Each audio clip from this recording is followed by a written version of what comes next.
Bonjour tout le monde, moi c'est Raphaël et je vous souhaite la bienvenue dans cette célébration en ligne de Home Lausanne. J'espère que ça va vous édifier et que ça va vous aider à vous rapprocher du cœur de Dieu. Merci les amis, trop bien.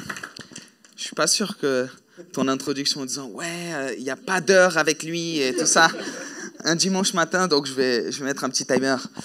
Mais c'est pour vous, c'est pour vous. Surtout, mais surtout qu'en fait, alors mon épouse aurait voulu être là avec vous, elle vous salue bien. Alors on est rentré il y a à peine quelques heures d'un mariage. Donc, c'était bien, on a beaucoup dansé. Mais en plus, c'est un frère ghanéen. Il y a des Ghanéens dans la salle? Il y a quelqu'un du Ghana ici? Ok, non, c'est bon. Ça aurait été à Genève, on aurait quand même 2 ou 3. Non. Non, alors c'est vrai qu'on est rentré. Et du coup, moi, j'étais là avec mes notes. Et c'est vrai, ce matin, j'ai dit à Yves, je crois que j'ai pris un peu trop de notes. 20 pages, c'est quand même pas mal. C'est combien de temps de prédication j'ai? Il dit... Nad me dit, oui, on a une présentation d'enfants quand même. Mais je suis vraiment content d'être là, content d'être à la maison aussi. Le week-end dernier, j'étais au Portugal pour le travail. Et il y a une église là-bas qui est une église très chère à mon cœur. Donc j'étais sur place, profiter. J'ai un moment quand je suis quelque part, j'aime beaucoup aller connecter, aller connaître une nouvelle église ou aller dans une église que je connais. Et j'ai posté sur les réseaux sociaux, comme à la maison, quelque chose comme ça. Et je commençais à recevoir des messages. Ouais, comment ça à la maison? Chez toi, c'est home. Comment ça à la maison et tout ça? Les gens, ils commençaient à être jaloux. Et finalement, j'étais là, non, résidence tertiaire et tout. Parce qu'ici, c'est la résidence secondaire, on va dire ça comme ça. En tout cas, c'est un plaisir d'être là avec vous. Je me réjouis énormément de pouvoir apporter un petit peu sur cette thématique de l'Ecclésiaste. Vous savez, l'Ecclésiaste, pour moi, je trouve que c'est un livre qui est assez fou quand même. Parce que dans l'Ecclésiaste, tu peux trouver presque tous les domaines de la vie. Ça parle de sens de la vie, ça parle d'argent, ça parle de sexualité, ça parle de la joie, de la tristesse, de la vie, de la mort, ça parle de tout. C'est vraiment assez incroyable. Et ce matin, même si on aurait pu aborder plein de thématiques, il y a une thématique en particulier qui est venue sur mon cœur et qui a aussi été un peu demandé que je puisse apporter. À la base, c'était sur la joie. Mais moi, j'ai à cœur de vous parler plus que de la joie. J'ai envie de vous parler du bonheur. Peut-être certains d'entre vous ici, vous avez déjà vu ce film avec Will Smith qui s'appelle « À la recherche du bonheur ». Okay. Et je crois que c'est un film qui fait beaucoup de sens pour beaucoup de gens parce que c'est un peu l'histoire de l'être humain. D'une manière ou d'une autre, on est tous à la recherche du bonheur. On est tous, en fait, à chercher, à courir derrière cette idée du bonheur en cherchant un petit peu à l'atteindre, en cherchant un petit peu à la saisir. On essaye de la saisir de différentes manières, à travers des plaisirs, à travers des divertissements, à travers des biens matériels, à travers tout. Notre vie tourne énormément derrière ça. Mais je ne sais pas vous, mais j'ai l'impression que plus on lui court après, plus c'est un peu une chimère. C'est un peu comme ça, on est là, en train d'essayer de le saisir, mais parfois ça sort un petit peu d'entre les doigts. Et Salomon, à la fin de sa vie, au moment où il écrit ce livre d'Ecclésiaste, c'est un moment peut-être un peu moins sympa de sa vie, un moment où il cherche un peu ce sens-là, où il crée un petit peu, il fait cette confession. Et comme on est au 3e message, vous l'avez déjà suffisamment entendu. C'est quoi le mot? Vanité. Ok. C'est quoi le mot en hébreu? Ah, c'est bien. Salomon, il a tout eu, il a tout essayé, il a tout possédé, et à bout d'un moment, il a compris ce Hevel. Il a compris un petit peu cette idée de tout n'est que vanité. Mais au milieu de ce constat amer, au milieu de cette recherche, de ce testament, il y a quand même quelque chose qui est assez incroyable, c'est qu'au fond, il trouve la joie, il trouve le bonheur comme un cadeau divin. Mais voilà un peu la fin de l'histoire. Aujourd'hui, nous, ce qu'on va se concentrer, ça va être dans Ecclésiaste numéro 2, mais on va explorer ces thématiques, on va explorer la joie, non pas comme simplement un résultat de circonstances favorables, mais on va explorer la joie comme un don de Dieu qu'il nous appelle à recevoir et à saisir par la foi. Amen. Vous êtes avec moi? Ok, trop bien. Trop bien parce que j'aime la parole de Dieu, j'aime la Bible et on va lire un bon petit passage. Peut-être juste pour vous donner quand même un titre à ce message.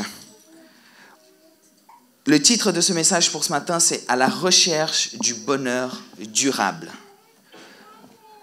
Et un peu de contexte, comme j'ai déjà dit un petit peu sur la vie de Salomon, sur ce livre d'Ecclésiaste. Mais ce livre d'Ecclésiaste, il est riche, il est sage. C'est un peu ce journal de ce roi Salomon, le fils de David.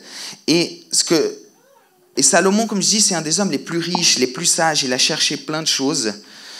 Et il conclut justement ce mot que tout n'est que hevel, tout n'est que vanité.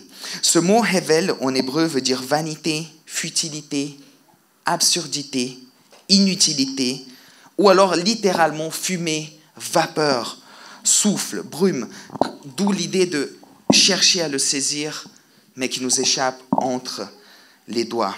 Il utilise ce mot hevel, rien que dans ce livre-là, 38 fois.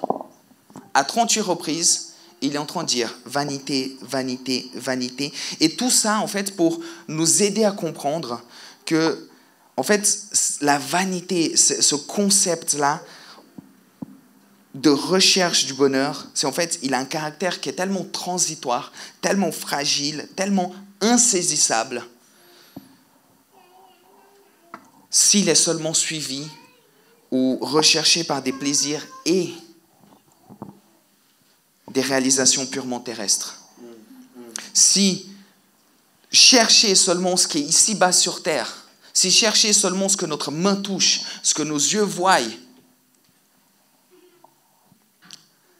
amener le bonheur, je crois qu'aujourd'hui, ça se trouverait, ça se saurait.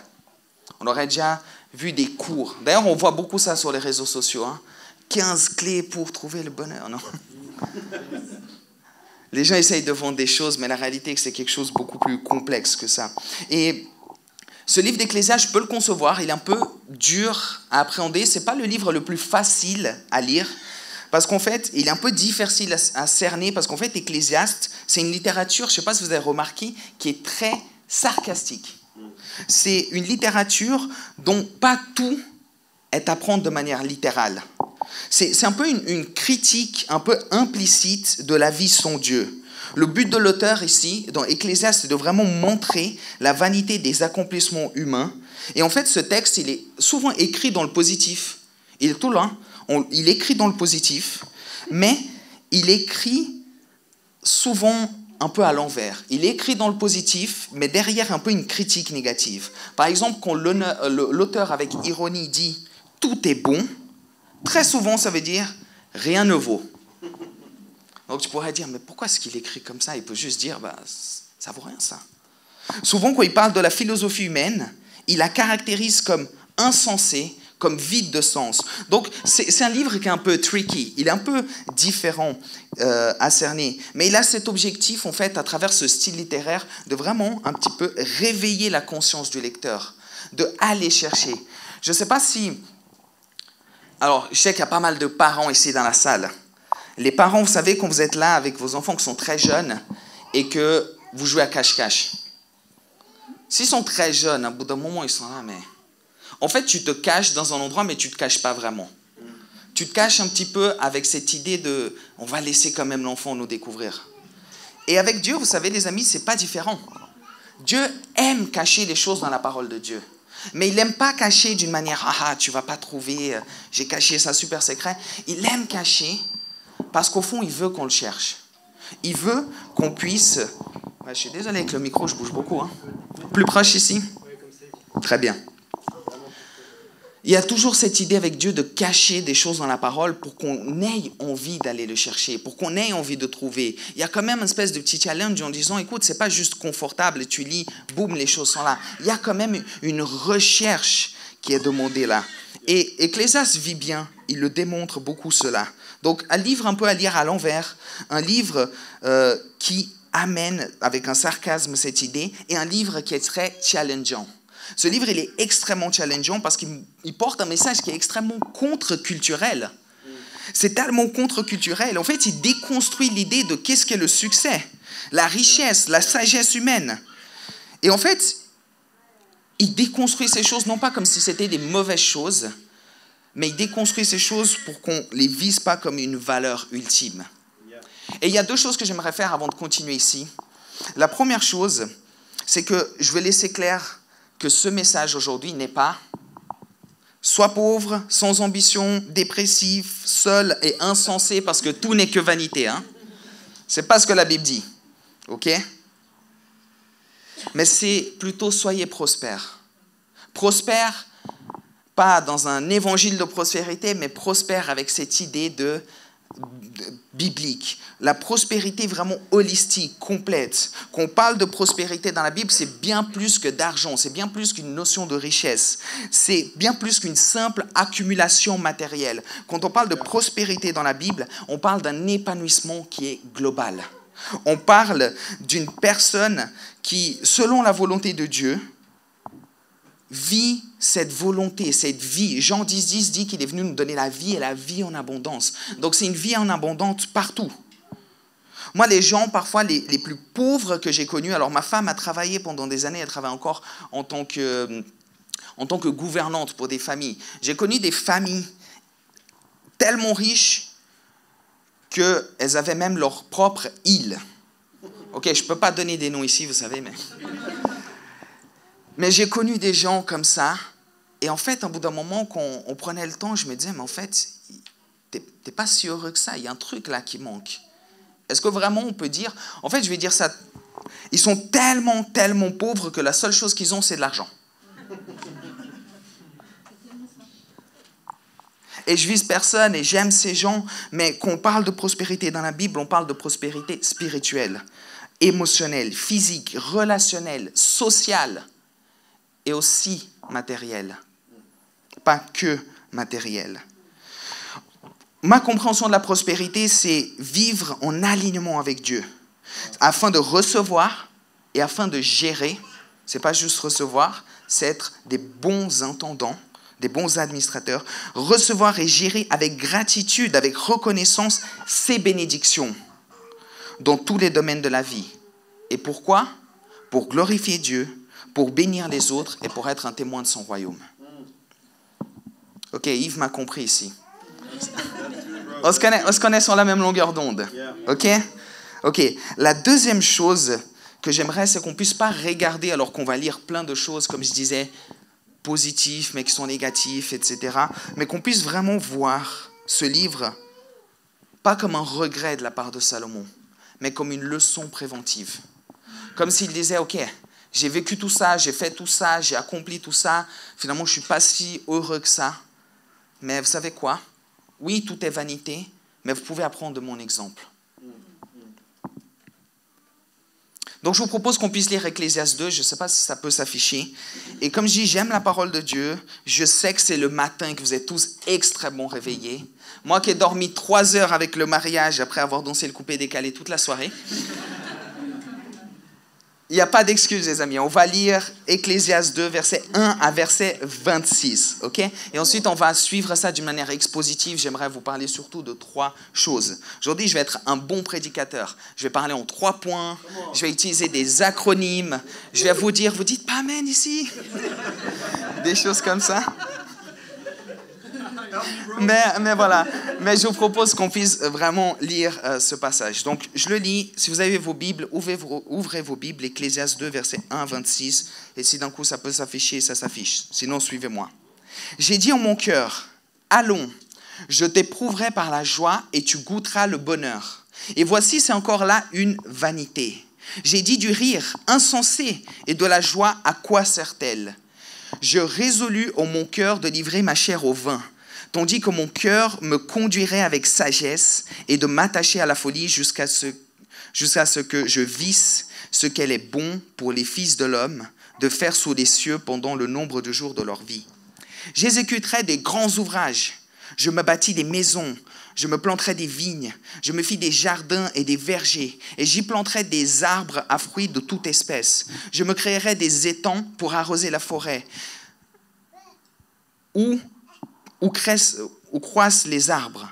J'achèterai des serviteurs et des servantes, et j'aurai leurs enfants nés dans la maison. Je posséderai des troupeaux et de bœufs et des brebis, plus que tous ceux qui étaient avant moi dans Jérusalem.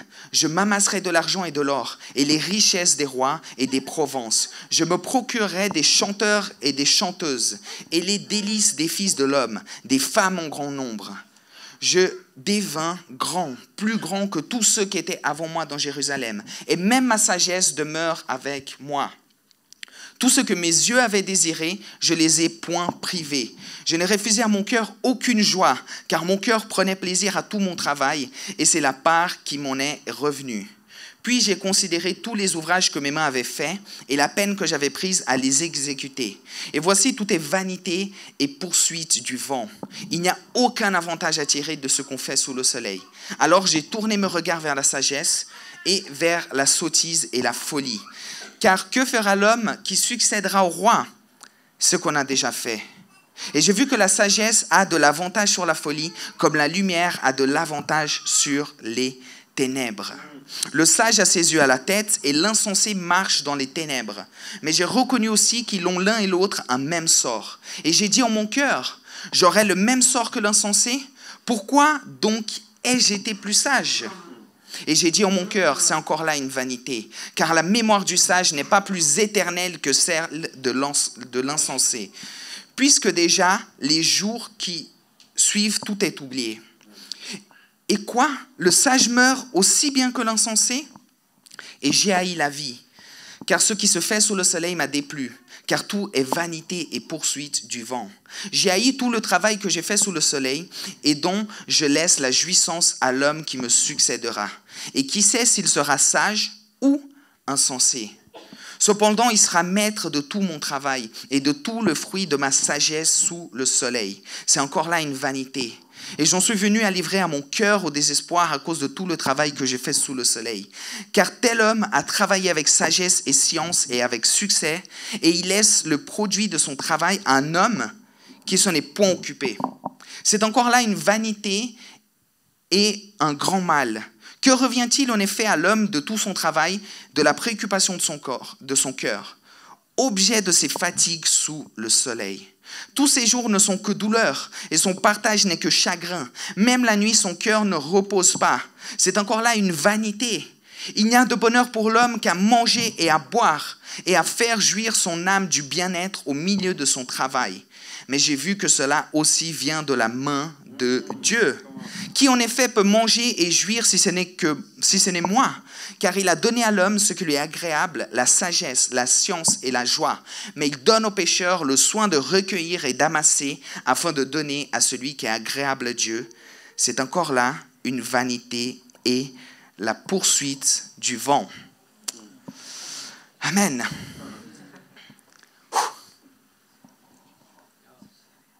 J'aime la parole de Dieu. J'aime la parole de Dieu parce que, comme Salomon dit, il n'y a rien de nouveau sous le soleil. Je pourrais presque dire qu'elle est la bande son de nos existences. Elle est là. Elle nous met face à nous-mêmes. Elle nous permet de voir parfois des angles morts ou des choses qu'on ne se rend pas compte. Et comme beaucoup ici aujourd'hui, comme moi, Salomon a cherché le sens de la vie sous le soleil, dans ce monde, sans tenir compte de Dieu. Et il a conclu, voici tout est vanité et poursuite du vent. Verset 11. Dans ce chapitre, Salomon raconte comment il a exploré 3 quêtes. 3 quêtes pour trouver le bonheur et la satisfaction. Il a exploré la quête des plaisirs, la quête du succès et la quête des richesses. 3 voies, 3 concepts, 3 choses qu'on va explorer aujourd'hui. Et en fait, ces 3 choses, elles sont encore explorées aujourd'hui. En Suisse, en Europe, au Brésil d'où je viens, partout dans le monde, les gens cherchent les plaisirs, le succès et les richesses. Et comme j'ai dit, je vais être un bon prédicateur, je vais utiliser un acronyme. Okay? Combien ici ont déjà entendu parler des 3 P? Il y a 15 3P ici, je suis sûr. Toujours 3R, 3P. Mais les 3 P de ce matin sont plaisir, perfection et possession. Plaisir, ok, c'est assez intuitif. Perfection, parce que parfois on met ce benchmark, on met ce niveau de succès un tel niveau qu'on cherche cette perfection, cette vie parfaite. Et possession, parce qu'on cherche tous un peu à maximiser. En fait, c'est bien matériel. Et alors qu'on explore ces trois choses, j'aimerais qu'on se pose la question, où est-ce que ces chemins nous mènent-ils? Et peut-être aussi, quelle autre voie s'offre à nous?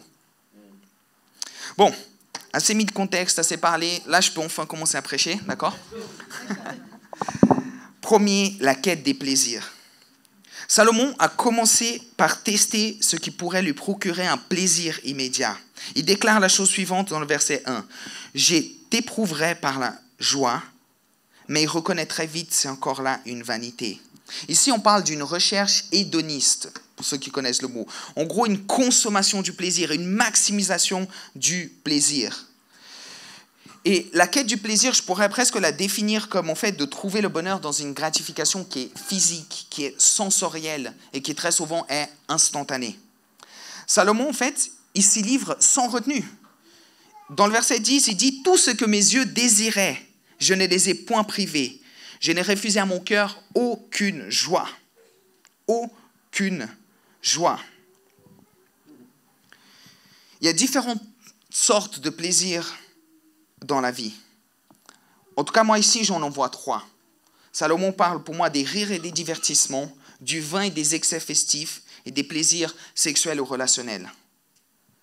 Si on prend le rire et les divertissements, il le dit dans le verset 2, « J'ai dit au rire insensé et à la joie, à quoi sert-elle » Je pense que Salomon est ce type de gars qui croyait que les rires et un peu la légèreté guériraient son mal-être. Et je crois que dans notre culture du divertissement, on le vit aussi. On se dit, non mais c'est bon, je vais voir ça. On rigolait beaucoup avec mon épouse parce que une fois, alors c'est pas un couple qu'on a accompagné, c'est quand on était accompagné en tant que couple. Et il disait alors, quand vous avez besoin de discuter en tant que couple, vous faites quoi? Et nous on est là, on va au cinéma. Tu as besoin de discuter avec quelqu'un et tu vas au cinéma. T'asseoir à côté et regarder un film pendant 2 heures. Toi, t'es là. On est dans une culture parfois dans laquelle on utilise le rire, le divertissement, différentes choses comme ça pour nous distraire. Nous distraire souvent des vrais problèmes. Et en fait, on essaye de tourner tout en dérision. On consomme de l'humour, des séries, des vidéos drôles. Est-ce qu'il y en a ici qui collectionnent les mimes comme moi? Yves est en train de rigoler parce qu'il se réveille le matin, on a 3 ou 4 dans son Insta.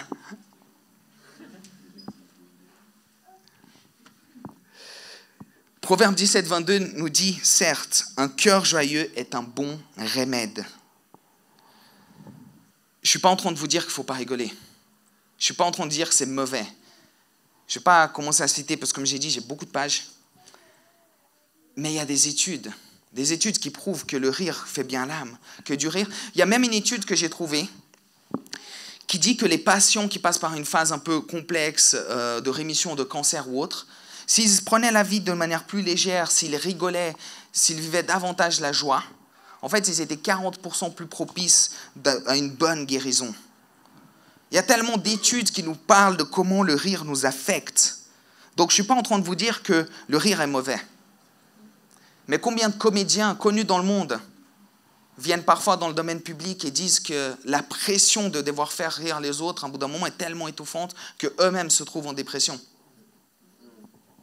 Pour citer peut-être quelqu'un de connu, Jim Carrey, l'acteur américain, il disait il y a quelques années, il prenait des médicaments, des antidépresseurs, parce qu'à un bout d'un moment, il n'arrivait plus à avoir cette joie. Pourtant, c'est quelqu'un qui a fait rire le monde entier, c'est lui, quoi. Moi, je ne suis pas en train de vous dire qu'il ne faut pas rire. Mais souvent, le rire peut être une façade pour un mal-être intérieur. Moi, je connais des gens dans mon entourage. Tu ne peux pas entrer en profondeur. Dès que tu essaies d'être vulnérable ou rentrer dans... En fait, ce qui se passe, c'est qu'ils vont utiliser le rire pour détourner les choses. Et parfois, au bout d'un moment, il faut qu'on se rende compte qu'il faut faire face à ces choses-là.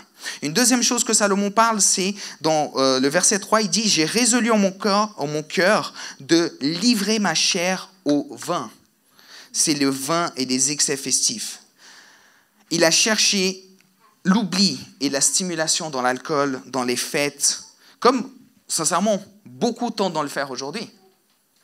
On est là, on vit une soirée incroyable, on va en boîte, on boit. Et le lendemain, quand on se réveille, on est super heureux. Hein. Là, le bonheur est là. Hein. Ça, c'est sûr. Je vais être un peu comme Ecclésiaste ce matin. Hein. Un peu dans l'ironie. Mais noyer le stress, les chagrins, les insécurités dans l'ivresse, vous savez quoi? Salomon a testé, ça ne fonctionne pas non plus. En Europe, d'ailleurs, je ne sais pas si vous saviez, mais on détient le triste record de la plus grande consommation d'alcool dans le monde. On parle en moyenne de 9,2 litres d'alcool par habitant chaque année.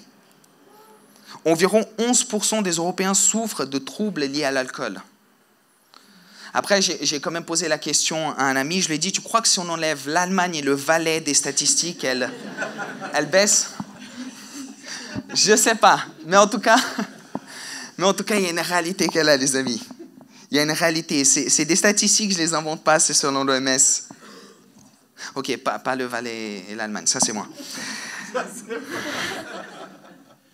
Mais blague à part, est-ce que ça, c'est pas le signe que nombreux cherchent dans le vin, dans les fêtes, dans la bière et dans d'autres substances en excès, hein, une échappatoire à la souffrance? L'alcool peut donner une joie éphémère. Mais est-ce que quand on désobre, elle est toujours là? Est-ce qu'elle cumule dans ce bonheur?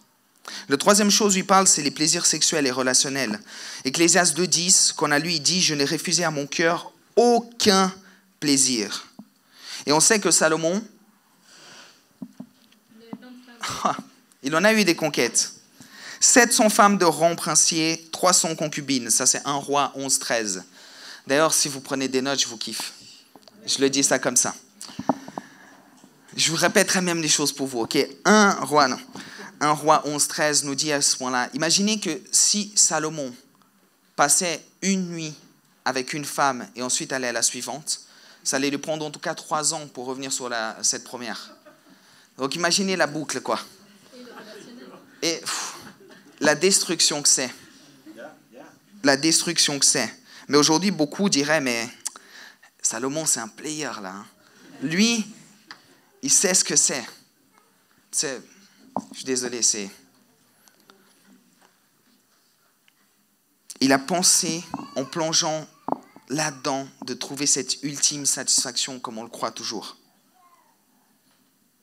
Et aujourd'hui aussi, combien de personnes sont en quête de nouvelles expériences sentimentales et plein d'autres choses?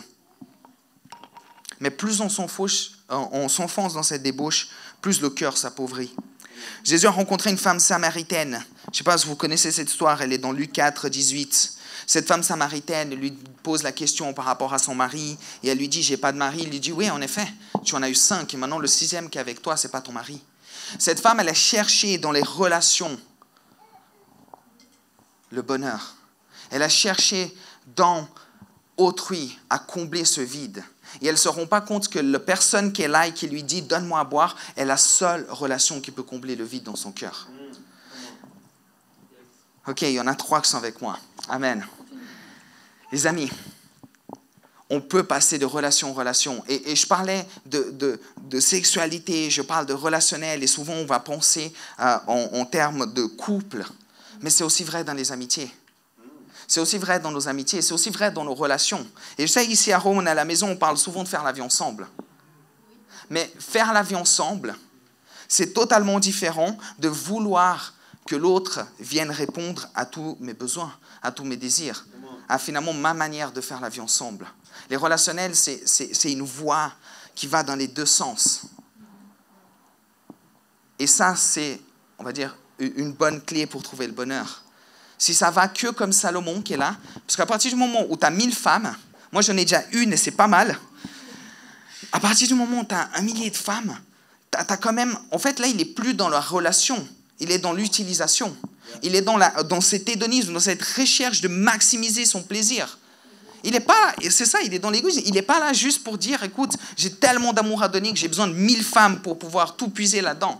Non, il est dans la recherche de sa satisfaction. Le cœur de l'homme, et Salomon dit ça, hein, il conclut que la poursuite du plaisir pour lui-même, et il le dit, insensé et rien de bon, dans le verset 2. Le cœur de l'homme reste insatisfait lorsque Dieu est absent. Si on veut maximiser le plaisir, il y a une seule personne qui peut combler notre cœur, c'est Jésus. Amen. Ok? Donc réfléchissons à notre vie, réfléchissons à nos propres loisirs, plaisirs. Est-ce qu'ils sont en train de masquer un vide spirituel? Ou est-ce qu'à partir de notre bonne relation avec Jésus, on va chercher à vivre ces plaisirs de la vie? Parce que la vie a des plaisirs merveilleux. Je parlais du rire, du divertissement. Dans le cadre du mariage, Dieu a conçu pour que la sexualité soit quelque chose de bon, les amis. Le vin, la fête. Je viens de rentrer d'un mariage. Alors, je n'ai pas beaucoup bu parce que je devais conduire. Mais, et je ne vais pas rentrer dans des sujets théologiques ici, ce n'est pas le but. Mais la réalité, c'est que, est-ce que ces choses, elles sont bonnes parce qu'elles découlent d'une relation avec Dieu, ou est-ce qu'elles sont là pour justement remplir un vide que seul Dieu peut remplir? Deuxième point, j'avance, il n'y a plus beaucoup de temps, la quête du parfait. La quête du parfait, c'est en fait trouver un sens durable dans les plaisirs, mais dans les plaisirs en termes de réalisation personnelle. Salomon dit, il dit la chose suivante, « Peut-être que si je me lance dans des grands projets, si j'accomplis des grandes choses, je trouverai la satisfaction. » Il continue donc dans le verset 4 à 6, il décrit des œuvres spectaculaires. Il dit, j'exécuterai des grands ouvrages, je me bâtis des maisons, je planterai des vignes, je me fais des jardins, des vergers. Salomon bâtit le temple de Yahweh, il bâtit le temple pour Dieu, il bâtit des palais somptueux, des parcs, des réservoirs. En termes modernes, il aurait coché toutes les cases de la réussite. Carrière glorieuse, travail prestigieux, productivité extraordinaire. Il accumule beaucoup de ressources humaines. Il continue. Verset 7. J'ai amassé des ressources humaines, du bétail en abondance. À l'époque, ça, le bétail, on le voit surtout dans l'Ancien Testament. Comment on voyait par exemple les patriarches, on voyait qu'ils étaient bénis. Ils disaient, j'ai une grande descendance, et ils disaient, j'ai beaucoup de bétail. C'était un signe, les gars, de statut, de prospérité dans l'Antiquité. Et en fait, cette quête du succès, alors qu'elle devient un benchmark, comme je disais, elle devient une mesure de notre bonheur, en fait, ce n'est pas ça non plus qui va nous remplir. Et aujourd'hui, et je parle à une culture très occidentale, suisse-européenne, la valeur de la personne est souvent associée à son CV, à ses titres, à ses réalisations professionnelles. Est-ce que tu as réussi dans la vie? Est-ce que ton entreprise n'est pas coulée? Est-ce que tu as un bon emploi? Est-ce que tu es stable? Encore une fois, ces choses ne sont pas mauvaises. Mais si on prend deux aspects ici, il a parlé de réaliser des grands projets et faire carrière. Je pense qu'il est presque arrivé dans cette histoire de métro, boulot, dodo, dans laquelle il vivait pour accomplir les attentes, toujours plus, toujours une réussite professionnelle, toujours un travail acharné. Mais est-ce que vraiment c'était pour combler son cœur, ou encore une fois, c'était une fuite? C'était une manière de ne pas être lié à son vrai soi. Quand on sera au ciel, on pourra les demander. Mais la réalité, c'est que le revers de la médaille, trop souvent, et je l'ai vécu dans ma vie, je connais plein de gens qui l'ont vécu, c'est l'épuisement, c'est la désillusion, c'est une poursuite du hevel, cette brume. On essaie de l'attraper, mais elle nous file entre les doigts. Aujourd'hui, il y a une enquête en Suisse qui révèle que 27% des travailleurs souffrent de stress chronique au travail. Si je devais prendre par groupe de 10 ici, ça voudrait dire quand même presque 3 sur 10. C'est quand même énorme, les amis. Le burn-out, en plus, guette les gens les plus passionnés. Je suis extrêmement passionné. Mais heureusement qu'il y a ma femme pour me freiner de temps en temps. Parce que sinon, on s'équilibre bien. Il n'y a aucun passionné qui va tenir jusqu'au bout avec un rythme effréné. Pourquoi tu rigoles?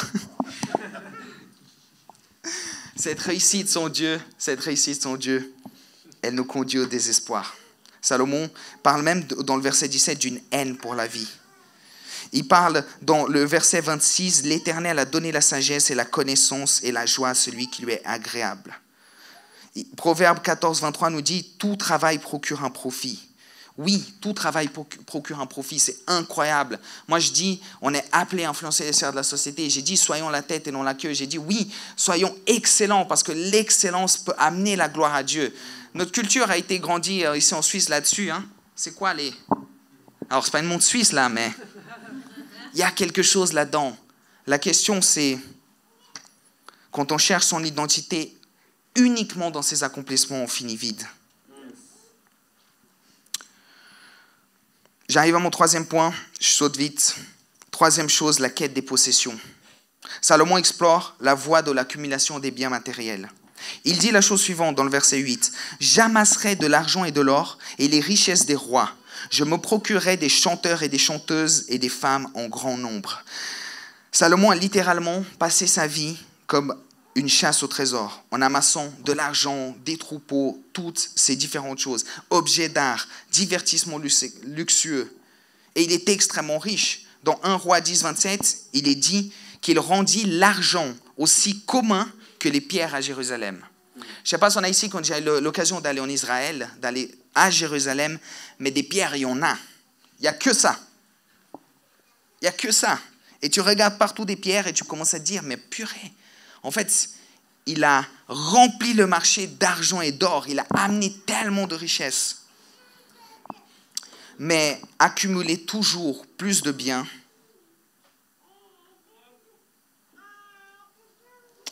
c'est une illusion.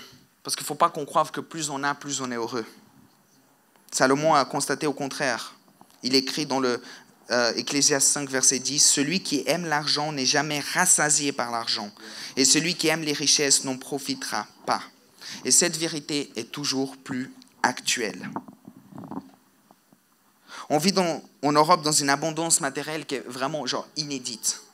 Même les classes moyennes possèdent une voiture, un logement, un électroménager, un smartphone qu'on change tous les 2 ans. Allez, 3 ans s'il tient la route. Mais en fait, la joie, ce bonheur ne suit pas cette courbe des avoirs. Ce n'est pas parce qu'on a toujours plus que cela nous rend toujours plus heureux. L'augmentation du niveau de vie n'est pas forcément égale à cette augmentation du bonheur. Et plus on possède, plus on se rend compte que la paix du cœur, en fait, ça ne s'achète pas.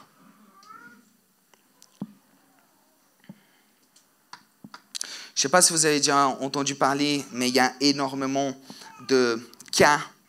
Il y a le Blick, qui est un journal suisse-allemand, qui a listé un article sur les plus grandes personnes qui ont gagné à la loterie. On parle de Lotto Lothar en 94, qui en fait, au bout de 7 ans, a fini avec toute sa fortune. Et là, il est devenu millionnaire. On parle de Werner Bruni. Le gars, il a délapidé 1,7 million de francs, aussi en 7 ans, et il a fini avec sa vie. Il y a une femme qui s'appelle Olivia K, qui a gagné 184 millions d'euros, record suisse. Et tu sais quoi? Elle s'est dit, je regarde tout ça, je ne vais pas faire comme les autres. Et elle a bien géré son argent. Elle était connue pour sa modestie, elle a continué à travailler comme serveuse. Et 3 ans plus tard, elle est morte d'un cancer sans pouvoir profiter de son argent. Vanité, Hevel.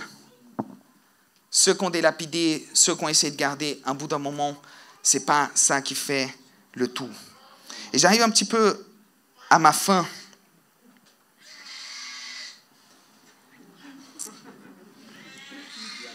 Amen, amen, amen. Il y en a qui disent, oui, je le crois, Igor, je le crois. Non, j'arrive vraiment à ma fin. Je vais dire, pour rester sur ma fin, je vais faire 3 choses. J'aime bien de temps en temps, je me mets des cadres à moi-même. Ce n'est pas pour vous que je dis ça, c'est pour moi. Alors qu'on apprend à redéfinir un peu ce succès à travers ces 3 prismes, j'aimerais qu'on se rende compte, et j'aimerais te le dire, tu n'es pas ce que tu fais, tu n'es pas ce que tu possèdes, et tu n'es pas ce que les autres disent de toi. Jésus a été tenté de cette manière alors qu'il était dans le désert. Il était estampé à son identité. Mais je crois que Dieu, ce matin, veut nous parler et veut dire, moi, je veux construire ton identité. Je veux construire un bonheur qui est durable. Tu es créé à l'image de Dieu, tu as de la valeur, et c'est lui qui t'accorde cette valeur, et tu es ce que la Bible dit que tu es. Ok? Peut-être, et j'avais vraiment à cœur qu'on fasse ça, mais est-ce qu'on peut le dire tous ensemble? La chose suivante. Je ne suis pas ce que je fais. Je n'ai pas ce que...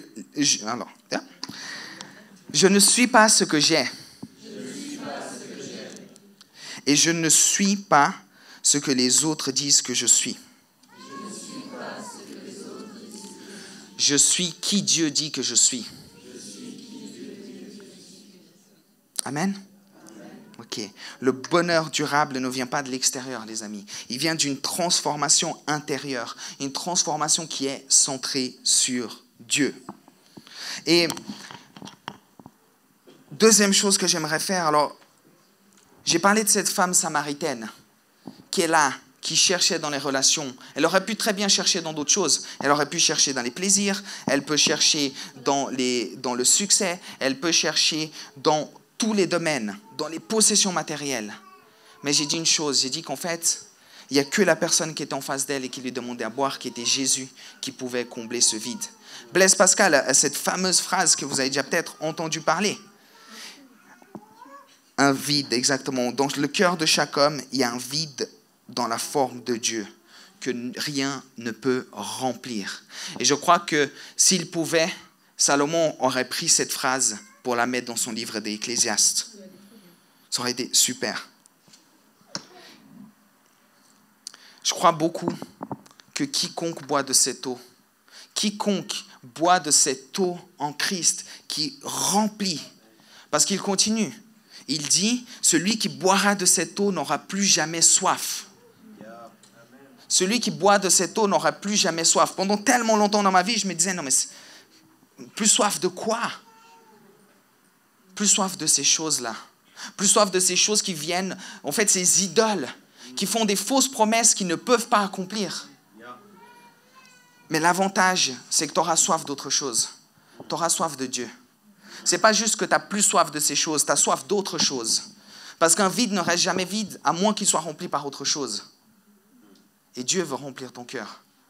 Alors là où tu es, peut-être, et peut-être je peux appeler déjà l'équipe de louange à venir, en tout cas le piano. Si peut-être tu es là pour la première fois, ou la xème fois, mais que tu n'as jamais donné la vie à Dieu, je ne pouvais pas juste finir cette prédication qui nous met juste face à nos réalités, face à nos idoles, face à notre cœur, sans te donner une opportunité de dire, Seigneur, je fais de la place pour toi dans mon cœur. Seigneur, j'ai envie de te suivre, j'ai envie de te connaître, j'ai envie de t'accepter non seulement comme mon sauveur, mais également comme mon Seigneur. Si peut-être même tu as déjà fait cette prière, il y a une raison pour laquelle je dis mon sauveur et mon Seigneur. C'est parce que pendant très souvent, et ça m'est arrivé aussi dans ma vie, on vient à l'église, on accepte Jésus comme notre Seigneur, notre sauveur, mais pas comme notre Seigneur. On reste toujours assis sur le trône de notre cœur. Et alors qu'on l'accepte, on continue à chercher ses plaisirs éphémères, ces choses. Alors que le bonheur, il se trouve dans une personne. Et cette personne, c'est Christ. Je ne vais pas te demander forcément de lever ou venir ici. Mais cherche quelqu'un ici de l'équipe, cherche quelqu'un à la fin de ce culte et va lui parler. Sois redevable. Dis à cette personne, écoute, voilà, j'ai envie de faire de Jésus mon Seigneur, mon Sauveur, mon ami, la source de mon bonheur. Mais dis-le à quelqu'un, garde-le pas juste là. Par contre, si tu es là, et comme je dis, tu es un de ces vieux chrétiens qui vient ici, qui a déjà tout entendu, c'est peut-être pas la première fois que tu entends tout ce que je vais dire, c'est peut-être déjà du connu. J'aimerais en fait te challenger. Comme je dis, Ecclésiaste est un livre très contre-culturel, est un livre très différent. Et j'aimerais te challenger. Parce que plus le temps passe, plus je me rends compte que le royaume de Dieu est visible par l'action. Pas par des simples croyances. tu peux croire des choses, si tu ne les vis pas, il n'y aura pas l'effet. Et que nos œuvres, en fait, elles sont un écho de notre foi intérieure. Le moyen d'honorer Dieu dans notre quotidien. Si tu veux être quelqu'un de généreux, c'est pas donner une foi qui te rend généreux. C'est cultiver une culture de générosité. C'est le faire à des multiples reprises pour que cela devienne une culture. Si tu veux que tes croyances se manifestent, soient incarnées, il ne suffit pas juste de croire, il faut multiplier les actions. Donc j'aimerais te donner 4 choses à faire dès aujourd'hui. La première, c'est change ton regard. La joie ne se trouve pas, je crois pleinement qu'elle se reçoit. Donc pose-toi aujourd'hui la question, ai-je les yeux ouverts pour reconnaître la joie que Dieu m'offre, même si elle ne ressemble pas à ce que j'attendais? Est-ce que tes yeux sont ouverts pour reconnaître ce que Dieu a te donné? Deuxième chose que j'aimerais te challenger, c'est commence petit. Remercie Dieu de 3 choses aujourd'hui. 3 choses. Sois dans la reconnaissance. Seigneur, merci. Merci parce que je suis là. Merci parce que j'ai un souffle de vie. Merci parce que j'ai ce toit. Merci parce que même si je n'ai pas gagné à l'euro million, toi, tu me laisses manquer de rien. Tu es Jéhovah Jireh, le Dieu qui pourvoit. Troisième chose, dépose tes quêtes vaines. Plaisir, perfection, possession. Dépose ces choses et reçois Christ comme la joie, comme la source de ta joie. Et la 4e chose, comme j'ai dit, on aime faire la vie ensemble. Pratique ta joie en communauté. Partage un repas, offre du temps, sers avec le sourire. En fait, quand tu fais ces choses-là, quand tu incarnes ces valeurs dans un monde cynique, c'est un acte prophétique. Tu es en train de dire quelque chose par tes attitudes. Tu es en train de prophétiser ce que tu crois. Je vous propose qu'on puisse se mettre debout. Je vais rapidement prier et on va passer à la suite. Mais Seigneur, je veux juste prier pour chacun d'entre nous, moi y compris, pour chacun de mes frères, chacun de mes sœurs ici présentes. Merci parce que je crois pleinement, Seigneur, que tu as envie de combler les vides dans nos cœurs.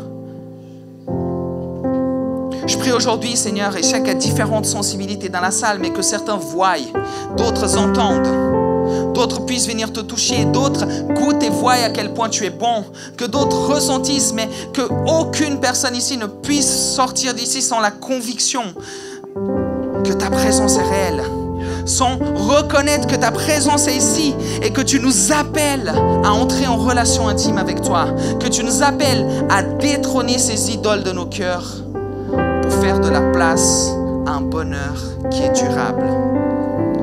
C'est ce que nous te prions, c'est ce que je te demande au nom de Jésus. Amen, Seigneur.